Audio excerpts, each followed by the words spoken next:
Leonardo Curcio en Fórmula. Concluye el día con la información más relevante, el análisis en la voz de los expertos y la agenda informativa del día siguiente.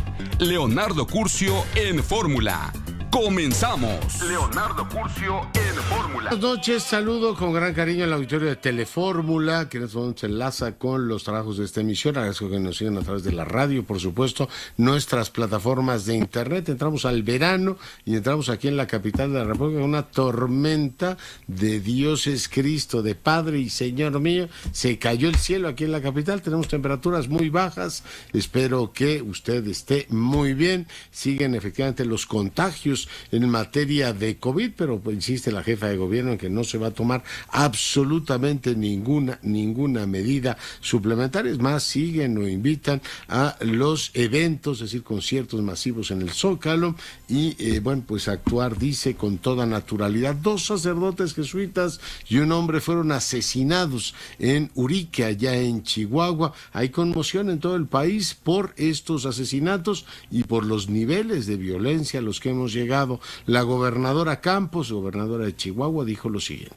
Un atentado de esta naturaleza nos sacude hasta lo más profundo y les digo que no vamos a permitir actos como este. La investigación está avanzando y les aseguro que llegaremos hasta las últimas consecuencias. Y del mismo modo, ha sido desplegado un fuerte operativo conjunto para asegurar la zona y proteger a los ciudadanos de la violencia.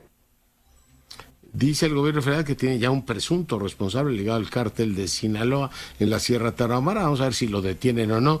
Ocurre como vídeo que dice, no, hay que dejarlo libre, no vaya a ser que haya problemas mayores. Lo digo sin ironías, sin sarcasmos y sin recochineos. Ya ha ocurrido en el pasado. Monreal, el coordinador de los senadores de la mayoría, plantea pues reflexionar y ver si la estrategia de seguridad es la adecuada. Escuche.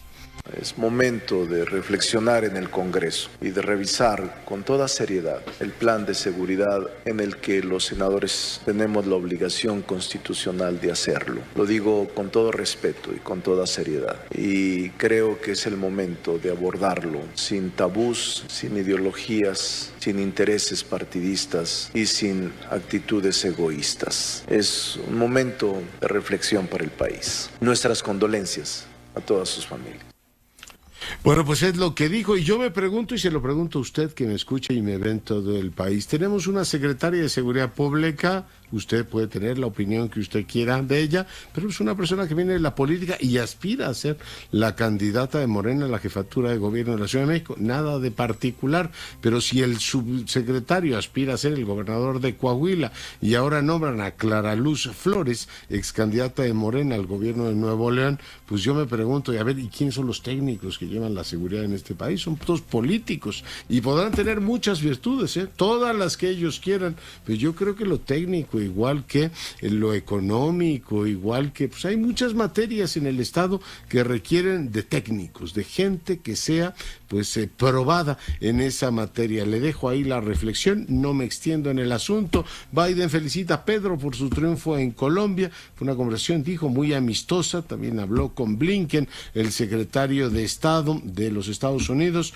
Estados Unidos acusa a Putin de usar el trigo de Ucrania como un arma en la guerra y bueno, pues están planteando que puede ser un crimen gravísimo contra la humanidad, los problemas de seguridad alimentaria que puede generar el bloqueo a los puertos. En más información, quiero decirle que dan 4 años de cárcel a Héctor Cabrera, a este científico mexicano que vinculan con en este caso con Rusia, un vínculo efectivamente con la inteligencia de aquel país. Pausa, volvemos.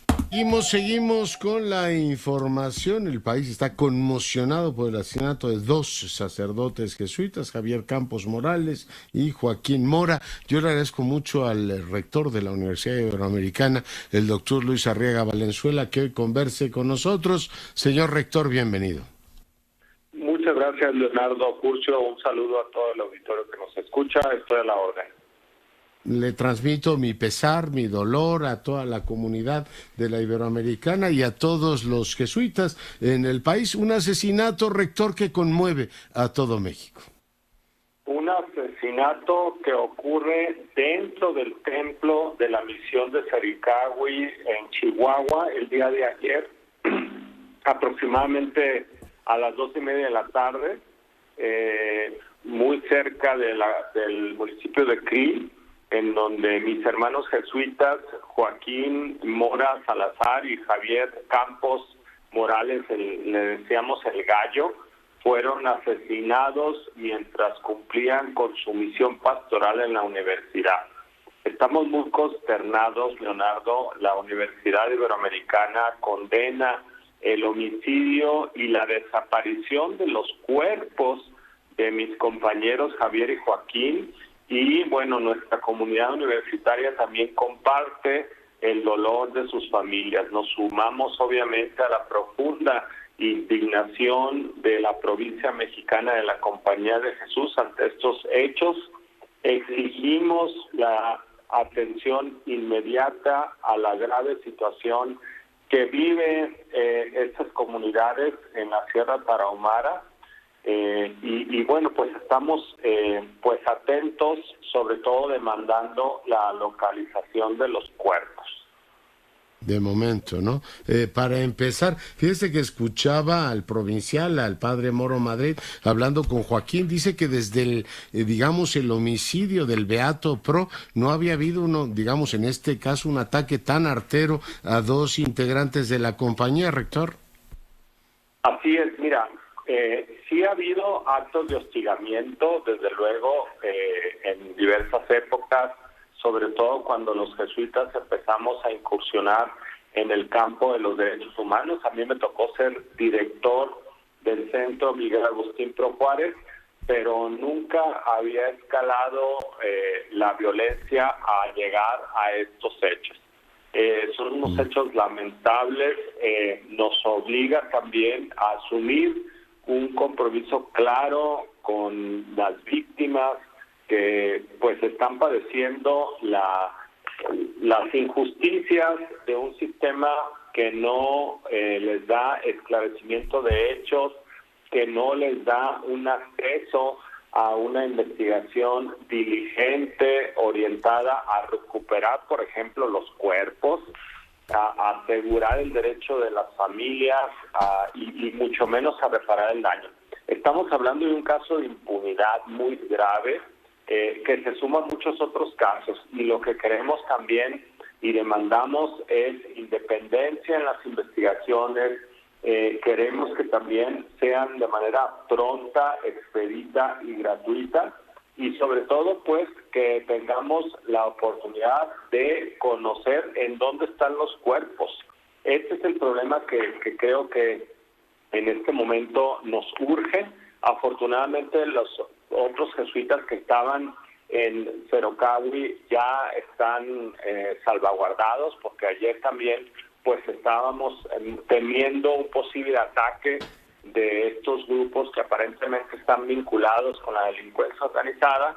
Bueno, pues estábamos muy preocupados. Entonces, bueno, pues seguimos, digamos, demandando pues esclarecimiento de estos hechos, y sobre todo pues lo que más nos preocupa, Leonardo, es la recuperación de los muertos. El respeto a los muertos es tutelado también en el derecho, y creo que es importante también. Yo soy académico en la parte del derecho, y creo que es muy importante también decir que tenemos que valorar esta parte para un sacerdote, pues tener la oportunidad de ser velado, de rezar y de todo lo que exige también para nosotros, pues tener la presencia física de estos cuerpos de dos personas que entregaron su vida en atendiendo a las comunidades rarámuris en Chihuahua, Leonardo.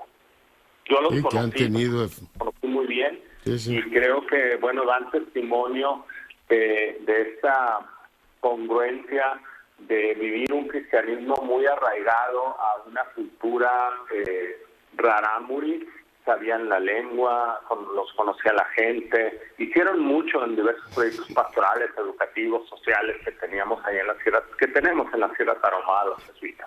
Un gran arraigo. Yo tomaba café, rector, con el padre Soto G, y bueno, pues mucho aprendí yo en esa época de lo que los jesuitas hacen efectivamente en esa zona. Y hoy, cuando escuchaba a López Dóriga con el pastor, con el provincial, recordaba la muerte también, pero esto fue en Centroamérica, de entre otros el padre Yacuría, un hombre notabilísimo en todos los sentidos. Y recuerdo cuando a finales de los 80, rector, lo mataron, que nos preguntábamos, ¿qué puede ocurrir en el alma del Salvador para matar a en este caso, un hombre como Ellacuría, que era un apasionado de la paz, de la razón y de la modernización de sus sociedades? En aquella época hablábamos de la violencia política en Centroamérica, pero pues le pido una reflexión. ¿Qué nos ha pasado a nosotros con una violencia que no tiene un origen político, que se puede llevar efectivamente en una camioneta el cuerpo de los cuerpos de dos sacerdotes jesuitas, rector? Mira, yo creo que es pertinente recordar a Ignacio de Ellacuría, a sus compañeros mártires jesuitas y a las dos colaboradoras que trabajaban en la comunidad de la Universidad Centroamericana en El Salvador a finales de los años 80. Que es hermana de la Ibero, ¿no? Es pertinente hacerlo también porque para nosotros también estos mártires representan también pues la sangre derramada de los jesuitas que trabajan por la justicia.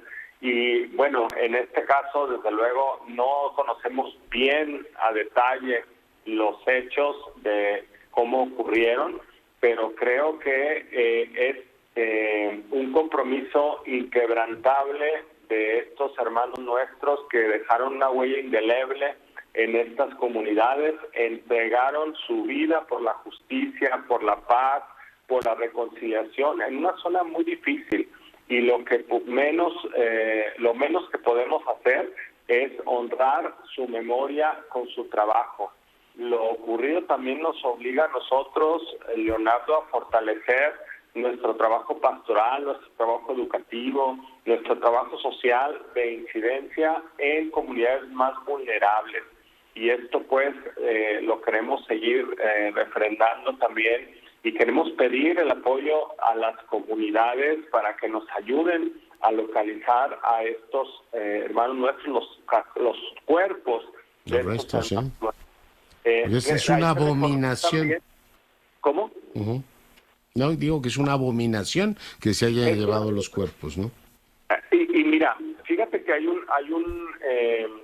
una ley de desaparición forzada que establece penalidades muy altas a quien oculte, deseche, incinere o sepulte o queme o destruya los restos de un ser humano o de un cadáver con el fin de ocultar la comisión de un delito.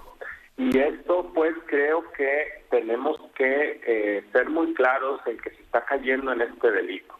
Y entonces, bueno, pues la obligación del Estado en este momento es a dar con el paradero de estos cuerpos, porque si no se va a convertir en otro hecho impune de muchos casos impunes que hay en este país. Queremos que se investigue, queremos que también estos hechos tan abominables no vuelvan a suceder, no solamente a los curas, sino a cualquier ser humano, a cualquier ciudadano que está haciendo un trabajo para el bien de la comunidad. Ningún ser humano... Muchos desaparecidos tenemos, más de 100,000, rector. 100,000 desaparecidos. Y hay una deuda pendiente también con muchas familias.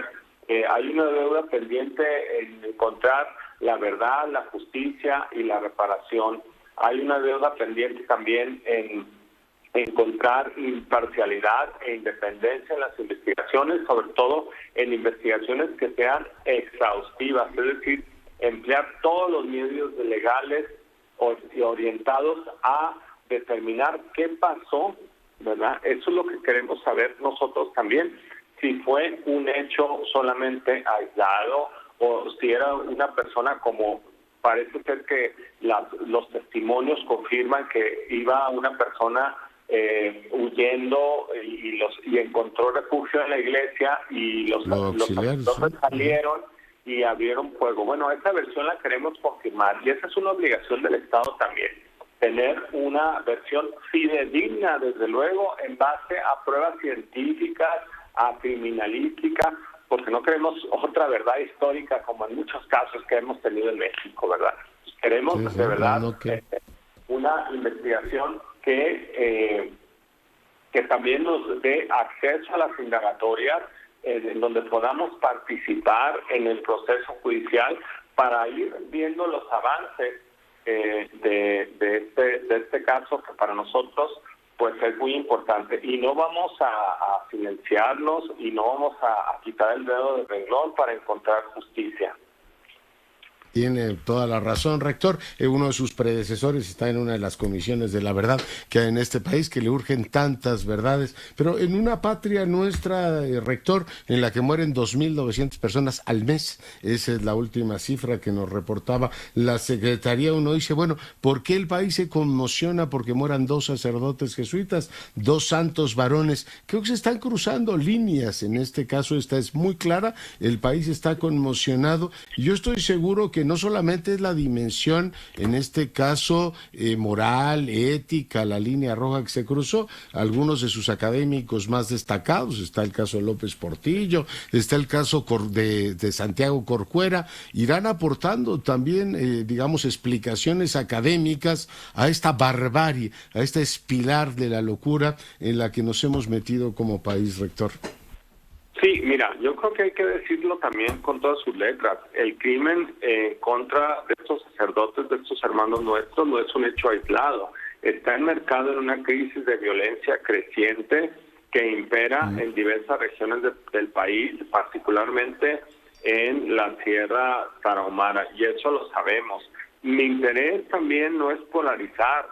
Nuestro interés también como Compañía de Jesús es dialogar y encontrar de verdad, la justicia y la reparación para todos estos casos de violaciones a derechos humanos en donde no se ha dado acceso a la justicia a muchas víctimas.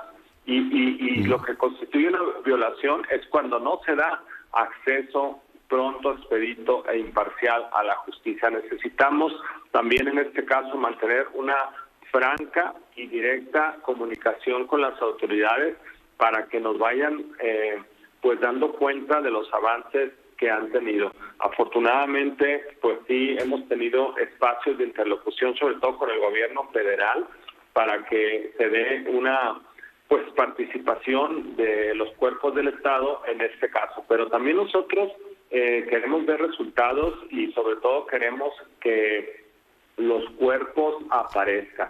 Queremos pues tener este derecho humano que está contenido también en las leyes, ¿verdad? Nosotros tenemos el derecho a tener este ciclo de cerrar la muerte con ritos fúnebres, que para nosotros los católicos es muy importante. Dar cristiana sepultura a sus hermanos, ¿qué puede haber de más natural? Rector, le transmito mi pesar. Muchísimas gracias, Leonardo, pues estamos a la orden y pues mucho agradeceré que puedan también difundir el caso y sobre todo esta demanda de esclarecer los hechos para encontrar también el paradero de estos cuerpos, de estos hermanos nuestros que lamentablemente fueron brutalmente asesinados el día de ayer en la comunidad de Cerocahue. Muchísimas gracias. Nuestra universidad, desde luego, siempre va a condenar estos hechos de violencia. Estamos exigiendo esta recuperación de los cuerpos que, como te dice, fueron sustraídos de la iglesia por personas armadas y demandamos, desde luego, el esclarecimiento de lo ocurrido. Muchísimas gracias y que tengas una muy buena tarde, al igual que tu auditorio.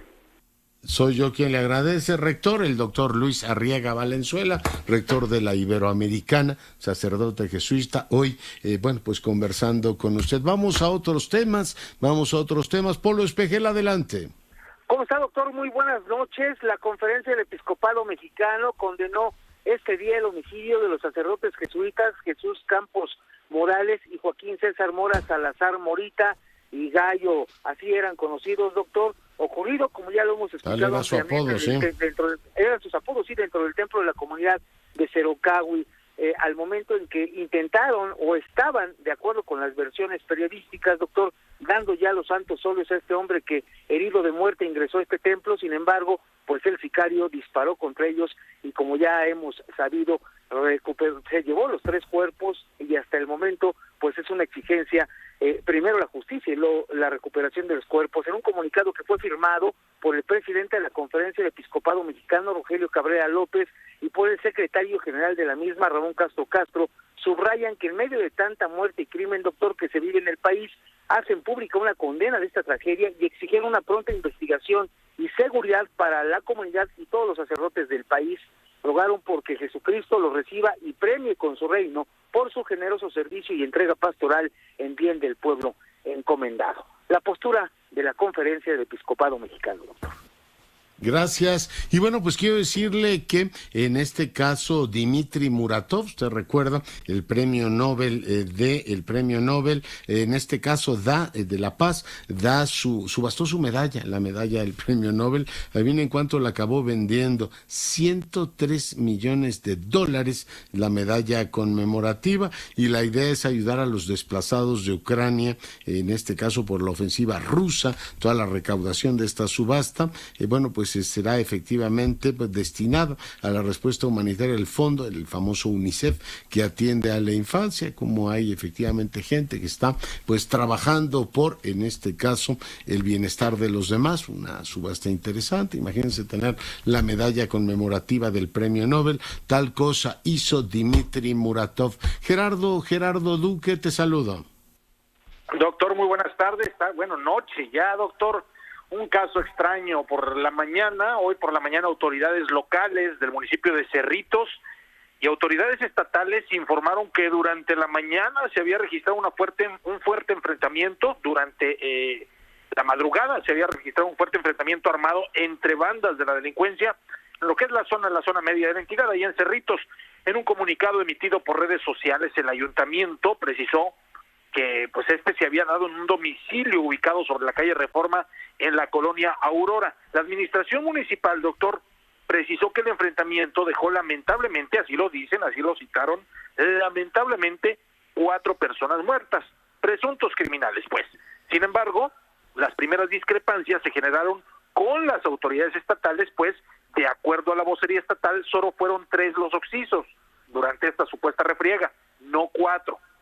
Segundo punto, doctor. Apenas hace un par de minutos se filtraron imágenes del episodio, imágenes extremadamente fuertes, muy explícitas, donde se observan los cadáveres, pero de 3 personas dentro del domicilio. Parecen ser al menos 2 mujeres, y es que los rostros están prácticamente irreconocibles. Llama mucho la atención que alrededor de los cuerpos no se aprecian armas de fuego que ellos hubiesen utilizado en el supuesto enfrentamiento, pero bueno, seguiremos a la espera de que alguna autoridad pues nos dé entrevista al respecto de lo ocurrido, donde se revele puntualmente qué fue lo que pasó, doctor. Ojalá no se emita solamente un boletín de la Fiscalía o de la Secretaría de Seguridad, porque hay que decirlo, cuando ocurre un evento de alto impacto aquí en San Luis Potosí, cada vez hay mayor desinformación, más inconsistencias y bueno, imprecisiones desde los diversos canales oficiales, doctor. Y quizá no esperar a que nos lo diga la autoridad, sino investigarlo nosotros. Hoy leía pues un libro fantástico, por cierto vamos a platicar con él mañana, Rafael Cardona, este gran periodista, Fuego en mis entrañas, y en algún momento dice él, bueno, pues de pronto nos acostumbraron a que nos dieran boletines o elementos del INAI, ¿no? Y ya no investigábamos nosotros, sino que esperábamos a que nos lo dijera, porque damos por supuesto que la autoridad nos tiene que informar de todo. En algunos casos, pues parte de nuestro trabajo es también encontrar esas verdades, esos secretos, estos elementos que el poder por alguna razón no quiere que se sepan. Gerardo, muchas gracias. Un gusto saludarle, doctor, muy buenas tardes. Gracias. Y el libro es extraordinario, en este caso es El fuego de mis entrañas, una serie de reflexiones, no solo de la vida de Cardona, sino de de la actividad periodística. Por cierto, hablando de artículos que leí el día de hoy, le recomiendo mucho que lea el de Federico Reyes Heroles. Ahí hay argumentos, ahora que también hemos llevado el asunto de el horario de verano, muy interesantes, ¿no? Consideraciones de por qué efectivamente el horario de verano es un avance en términos de ahorro energético, y a este gobierno pues parece que tales argumentos le resultan irrelevantes. Hoy pues leí el texto y creo que vale muchísimo la pena esta idea de cómo vamos efectivamente pues quemando recursos, cómo vamos dilapidando también una gran cantidad de oportunidades. Daisy Herrera, Tamaulipas, ¿tú qué novedades tienes?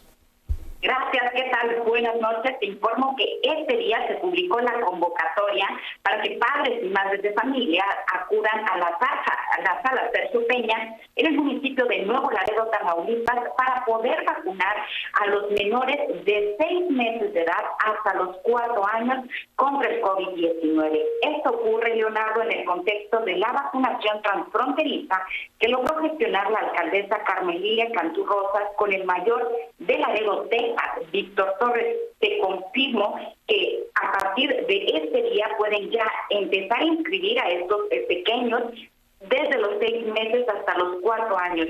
Hay en este momento 500 dosis disponibles para aplicarse diariamente de los días 23 al 30 de junio. Lo único que tienen que hacer es acudir a esta sala Sergio Peña en un horario de 2 de la tarde a 8 de la noche para poder registrar a los menores. Recordemos que Nuevo Laredo fue el primer municipio del país en vacunar a la población de los 5 años hasta los 17. Hoy también se convierte en el primero del país en estar aplicando la vacunación contra el COVID-19 a los bebés. Esta vacunación será a la par de que arrancó la vacunación de bebés en Estados Unidos, Leonardo. Muy bien, muchas gracias por el reporte. Gracias, buenas noches. Dios, Daisy. Y bueno, pues quiero decirle que el IMEF dice que el panorama económico presenta una dualidad.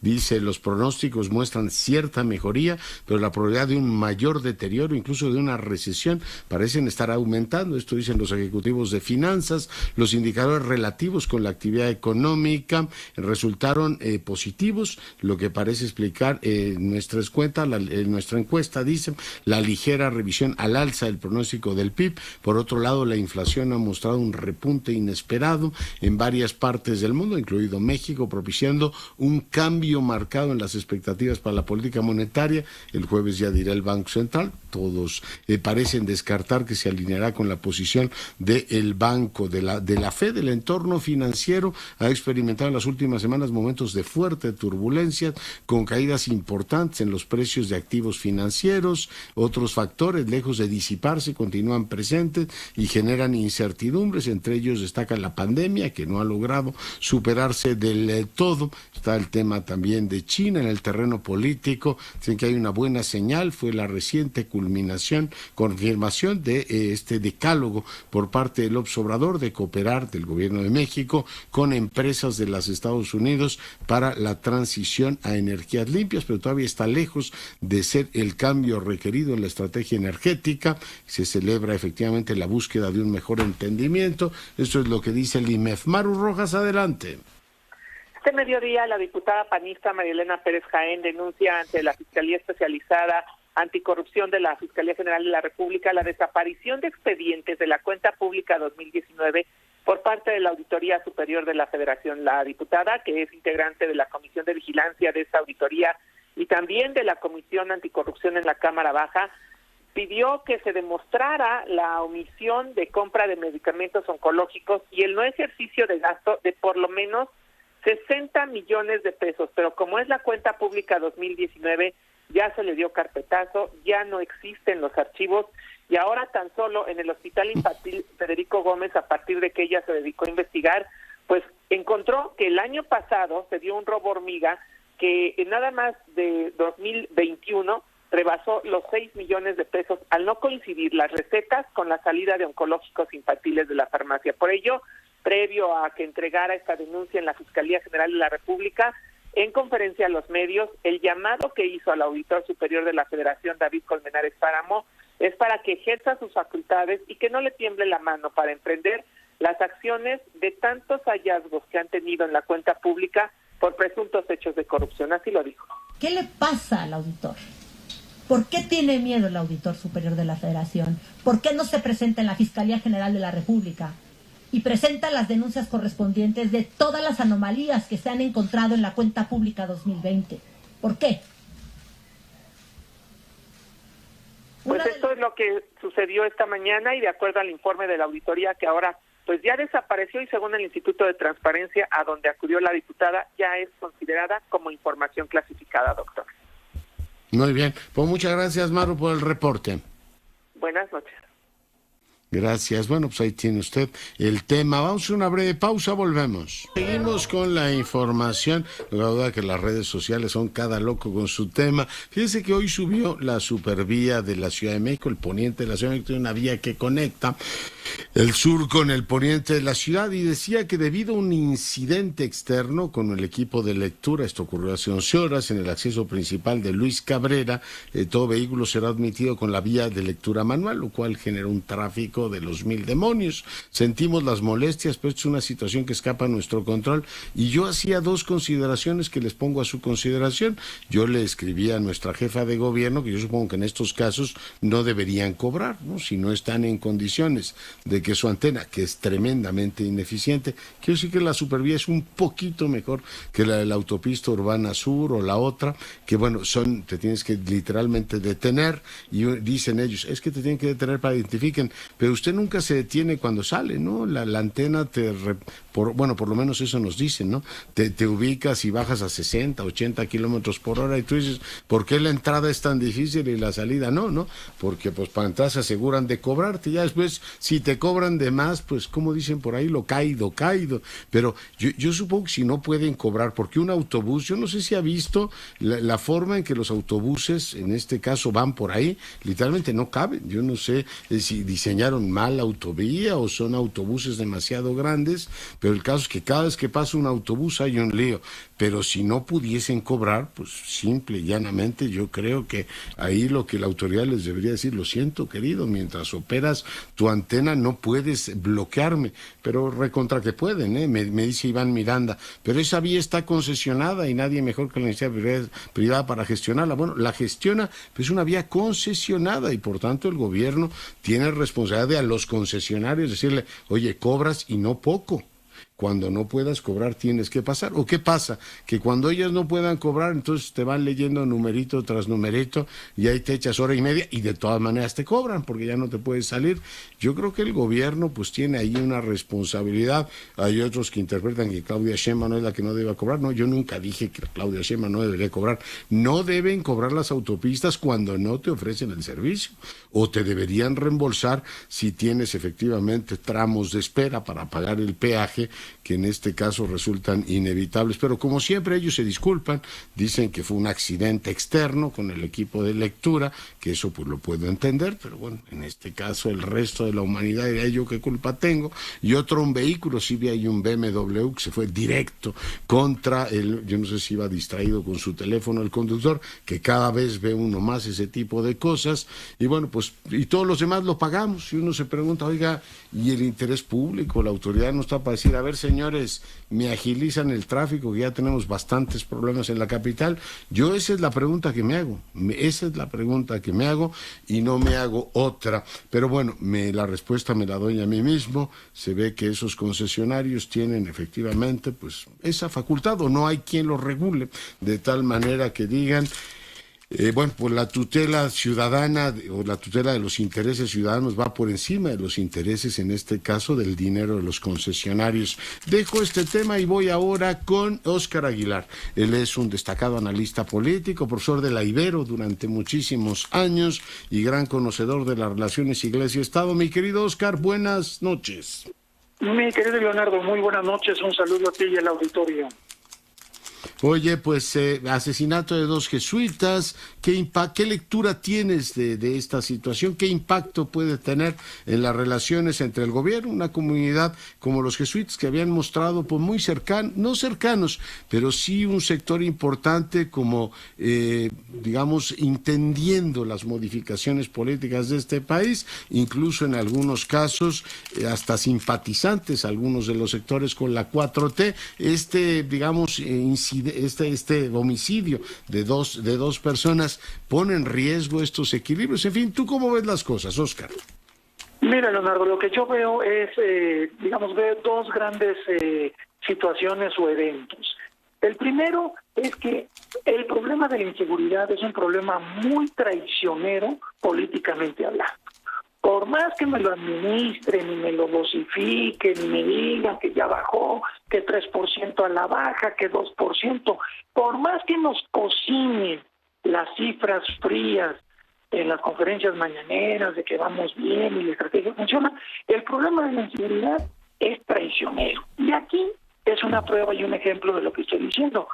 Por lo que hemos visto hasta ahora, una persona que al parecer era guía de turistas se fue a refugiar a una iglesia, lo estaban persiguiendo, los sacerdotes jesuitas lo protegen y los sicarios, que obviamente el diálogo no está en su menú de operaciones, pero se ejecutan y se llevan los cuartos. Ellos me preguntan, son los amos y señores de esa zona que controlan, digamos, la delincuencia organizada. ¿Cuál es la consecuencia? Pues que se trata de dos jesuitas, que como quizás sepa el auditorio, es una zona de misión por parte de esta orden religiosa que lleva muchos años trabajando ahí, en una forma, digamos, análoga a la que los dominicos y también los jesuitas hacían en Chiapas, y pues entonces ya tenemos un impacto mediático. Y la siguiente situación, Leonardo, es cómo pone el dedo en la llaga otra vez en el problema de la inseguridad. Estas zonas y estos territorios que no están controlados por el Estado, me viene a la memoria aquella famosa estimación de un general norteamericano que decía que el 35% del territorio nacional está bajo el control de los narcos, y que aquí te dijo que no era cierto, que era exagerado, etcétera, etcétera. Entonces, este primer elemento de cómo el problema de la inseguridad es traicionero en la medida en que se sale del control de la agenda y obliga al gobierno a actuar en consecuencia. A mí me ha sorprendido mucho ver en las noticias ya vespertinas que ya encontraron al responsable.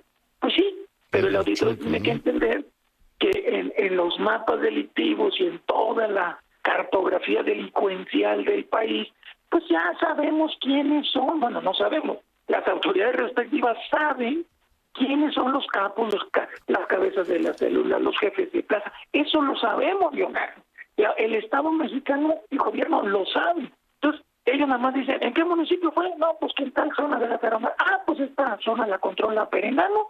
Ah, pues él es el responsable. Busquémoslo. Y a ver si se alteran los equilibrios en la medida de que lo que se hizo, este asesinato de los dos jesuitas y el guía de turistas, pues queda o no queda impune como muchos otros crímenes. Entonces, para la 4T es un problema más que nada mediático y político, en vez de ser el problema de resolver y de atacar de raíz el problema de la seguridad. Así es como yo lo veo. Ahora, ¿esto va a afectar la religión si iglesia están los jesuitas? Lo dudo mucho, pero sí creo que va a entrar en razón a los jesuitas que simpatizan con la 4T diciendo, ay, pues yo estaré muy de acuerdo en que se les dé dinero a los pobres y lo que quieras y gustes, pero el problema de la inseguridad se sustrae de las orientaciones ideológicas de los gobiernos. Está ahí, toca la puerta, afecta a la seguridad nacional, afecta a la ciudadanía, y pues en la medida en que no se actúe, pues esto va a seguir avanzando. Ya. Oye, porque digo, no creo que como comunidad tengan una posición unitaria, y por supuesto la Ibero mucho menos, pero sí se notaba en algún momento como cierta comunión de ideas. Quizá la crítica al PRI, los señalamientos favorables en favor del López Obrador, de un sector amplio de la comunidad, y bueno, pues quizá la cercanía también que el exrector Fernández tuvo con algunas de las tesis, particularmente críticas con gobiernos anteriores, parecían ver que había como una especie de deslizamiento, una especie de comunión con la 4T. Probablemente fuese una visión a distancia un poco deformada, Óscar, pero tú tienes una visión de primerísima línea. Pues sí, Leonardo, puede haber compatibilidad ideológica en estas áreas que te digo yo, en particular estos compromisos con los pobres, este discurso de los pobres, de la gente, de dar el dinero, de dar estos beneficios que antes no se daba, o se daba de manera ineficiente, hay que decirlo también, revestidos de esta animadversión ideológica hacia el PRI, incluso hasta el mismo PAN en algunos sectores, no lo vemos aquí con la misma contundencia, y no sé si es por la puerta del problema de la inseguridad, donde los jesuitas que son los maestros de la crítica, del veo, juzgo y actúo, herederos directos de este método de su fundador, Ignacio de Loyola, que se caracterizó precisamente por su capacidad crítica, Leonardo, no crítica.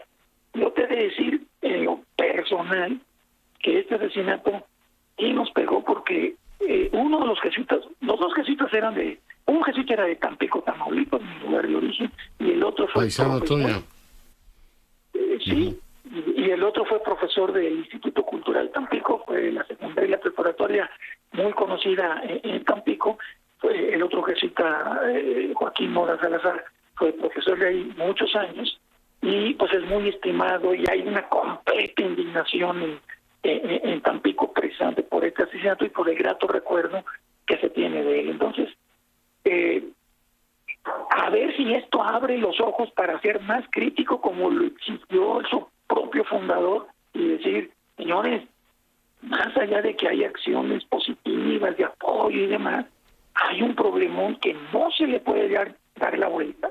No nos podemos, como decimos, como diría un freudiano de la calle, no nos podemos autobrillar con que las cosas van a todo dar cuando la inseguridad está tocando cotidianamente las puertas de toda la situación que se está viviendo en el país, ¿no? Las puertas de la impunidad, diría yo, ¿no? Entonces, eso es lo que uno esperaría de parte de los jesuitas, Leonardo. Bueno, y ya veremos qué ocurre. En cualquier caso, la seguridad sigue siendo un tema con el que el gobierno pues va, a pesar de ser extraordinariamente popular y en muchos sentidos, gobierno que sigue girando cheques en este caso el pasado, ¿no? El presidente de responsabilidad es Samasa García Luna, que a la actual administración, que lleva ya 4 años efectivamente en funciones, pero bueno, empieza a ser como el tema con el cual tropezaron Felipe Calderón, Peña Nieto y también en este caso el presidente López Obrador.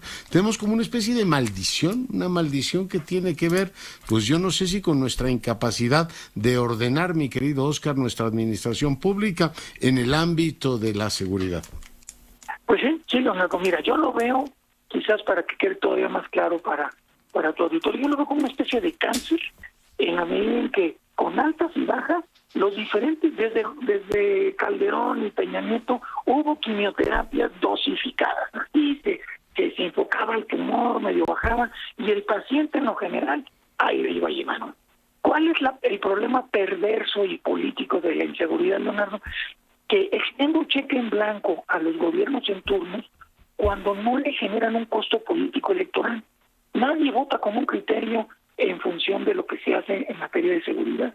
Vemos cómo gobernadores del PRI o el mismo PRI ganaban en los estados del narco y luego, digamos, en este caso Morena recupera territorios, estados donde controla el narco, digamos, rutas y grandes espacios territoriales, pero no hay marchas, no hay manifestaciones, no hay presión política organizada en relación a este tema. Entonces, mientras la sociedad civil, las ONGs o lo que quiera se guste, no infrinjan un costo político electoral, el gobierno en turno, o sea, 4T, en su momento Peña Nieto y Calderón, pues va a seguir así, porque digamos, no es un problema que endose la factura política de inmediato. Si tú te fijas bien, los 400,000 millones de pesos que va a gastar esta administración solo este año para subsidiar gasolinas, pues tiene mucho sentido político. Puede ser muy irracional económicamente, pero pues la política está sobre la economía, aunque se mojen los liberales, ¿no? Pero esos 400,000 millones de pesos, que son 4 veces el presupuesto de la Sedena para este año, se utilizan para controlar la inflación, evitar que se acusen de gasolinazos, etc. Pero porque la reacción es inmediata. En el caso de seguridad, no vemos que se haya sido así. ¿Dónde está la indignación? Recuerda que las masacres allá con la familia de Barón, N masacres que se supone ya no existen, causa indignación 2-3 días y después a lo que sigue, ¿no? Que si mi jefa de gobierno saca en Instagram, que si habrá responde el WhatsApp, que siguiendo una agenda que pues no. Oye, ya tienes tú que sigues la actualidad política en los WhatsApps de Marcelo y de Adán, ¿no? Supongo para estar en contacto directo con ellos. Pues yo me imagino que hay jerarquía, Leonardo, hay jerarquía titularidad. Está abierta a todo el mundo. Mandarás tus análisis políticos. Sí. A ti sí te contestan, Leonardo, pero yo creo que a un ciudadano así hay jerarquías en esa respuesta. Oye, ¿qué tal la demagogia? No, yo contesto directamente. Y uno dice, no tendrá nada que hacer que estar atendiendo efectivamente los mensajes de llamaba o escribía para saludarlo. Mi querido Oscar, muchas gracias. Pues muchas gracias a ti y un saludo a la auditoría. Óscar Aguilar, distinguido analista político, profesor durante muchísimos años de la Iberoamericana, un hombre que ha formado pues generaciones completas en esa casa, hoy comentando esta situación. Fíjense que bueno, veo que la Secretaría de Protección Civil en la capital activó alerta amarilla en 8 alcaldías por las lluvias. Hace un ratito se cayó literalmente el cielo aquí en la capital de la República, una situación ciertamente, pues muy impactante. Bueno, pues también veo actividad en este caso. Vamos con Hernández Unzón, ya tengo al meteorólogo, el jefe de meteorología de esta casa. Ingeniero, ¿cómo está? Muy buenas noches. Muy bien, doctor Curcio, con el gusto de saludarlo, muy buenas noches. Y sí, se soltaron varios intervalos de chubascos muy fuertes en la Ciudad de México. En estos momentos bajó mucho la temperatura, 16 grados centígrados, hay precipitación todavía ligera, la humedad es muy alta, 88%, donde también ya se registraron lluvias fue en Nuevo León, sobre todo en la zona del sur y de la zona oriente del estado de Nuevo León. En estos momentos, en base al radar, se observa una zona de chubascos y lloviznas desde el sur de Monterrey, o sea, no en Monterrey, pero en el sur desde el sur de Monterrey hasta Ciudad Victoria, lluvia al este y al sur de la estación del aeropuerto entre las 6:31 y 6:43, y muy fuertes vientos, doctor Curcio, de 55 a 65 kilómetros por hora fue lo que se registró en Monterrey. Se esperan lluvias muy fuertes en Veracruz, Oaxaca y Puebla para las próximas horas, y se ha reportado una inundación bastante severa, con una tormenta muy fuerte en Guadalupe y Calvo, en Chihuahua. Hay arrastre de vehículos, en fin, escenas de inundación ahí en la zona de Guadalupe y Calvo. La tormenta tropical Celia sigue avanzando hacia el oeste, y junto con la onda tropical número 16 es lo que marca este inicio del verano, doctor Curcio, con un notable cambio del patrón de circulación del viento y con ello un incremento de la humedad que ya le hacía falta al país. Con esto ya se va a establecer en forma más regular la temporada de lluvias en gran parte del país, doctor Curcio. Muchas gracias, ingeniero, cuídese mucho. Gracias, buenas noches, hasta luego.